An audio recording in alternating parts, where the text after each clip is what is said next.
MotoGP telah menyelenggarakan balapan hampir di setiap benua, dari Eropa, Asia hingga Amerika Selatan.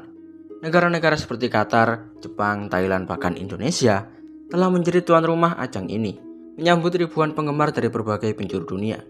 Tapi, pernahkah kalian bertanya-tanya, mengapa Korea Selatan, negara dengan teknologi otomotif canggih, budaya pop yang mendunia, dan infrastruktur kelas dunia, justru tidak menggelar balapan MotoGP? Pertanyaan ini mungkin tidak banyak muncul di permukaan, namun jika kita telah lebih dalam, jawabannya menyimpan kisah menarik tentang ambisi, kegagalan, dan tantangan dalam menyatukan dua dunia, motorsport dan Korea. Pada tahun 2010, MotoGP hampir datang ke Korea Selatan melalui rencana besar bernama Korea International Circuit yang dibangun di Yeongam, sebuah wilayah di bagian barat daya negara itu. Sirkuit Yeongam dibangun untuk menggelar Formula One dan memang berhasil menjadi tuan rumah dari tahun 2010 hingga 2013. Tapi dari sinilah cerita menarik dimulai. Sirkuit itu penuh kontroversi, masalah logistik, keterbatasan fasilitas, kurangnya akses transportasi, hingga minimnya penonton. Bahkan pihak, termasuk jurnalis F1, mengkritik lokasi sirkuit yang dinilai terlalu terpencil dan tidak strategis untuk menarik massa.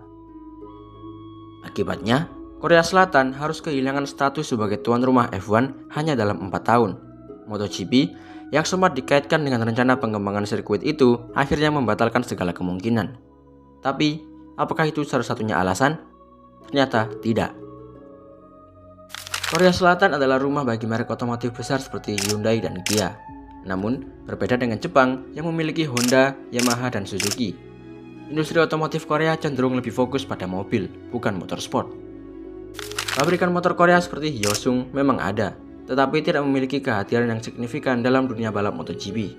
Tidak seperti Honda atau Ducati yang menjadikan MotoGP sebagai ajang promosi teknologi, Korea belum melihat nilai strategis dalam berinvestasi di sana. Akibatnya, tidak ada pabrikan, sponsor besar, atau dorongan ekonomi yang cukup kuat untuk membawa MotoGP masuk ke negeri ginseng. Selain itu, kita juga harus memahami budaya hiburan dan olahraga di Korea. Motorsport bukanlah olahraga populer di sana.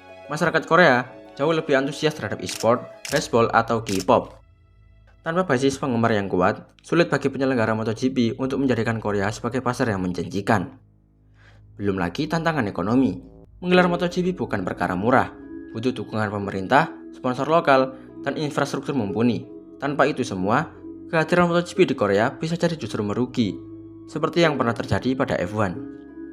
Jadi, kenapa Korea tidak menggelar balapan MotoGP? Bukan karena mereka tidak mampu, tapi karena antara infrastruktur yang belum siap, budaya otomotif roda 2 yang belum mengakar, kurangnya dukungan pabrikan lokal, hingga minimnya ketertarikan publik. Semua itu menjadikan Korea Selatan bukan pilihan utama bagi MotoGP saat ini. Namun, bukan berarti peluang itu tertutup selamanya. Dunia motorsport selalu berkembang. Jika suatu saat masyarakat Korea mulai membuka diri terhadap dunia dua roda, dan industri lokal mulai melihat potensi besar dalam ajang ini, bukan tidak mungkin suatu hari nanti bendera saat MotoGP akan berkibar di tanah Korea.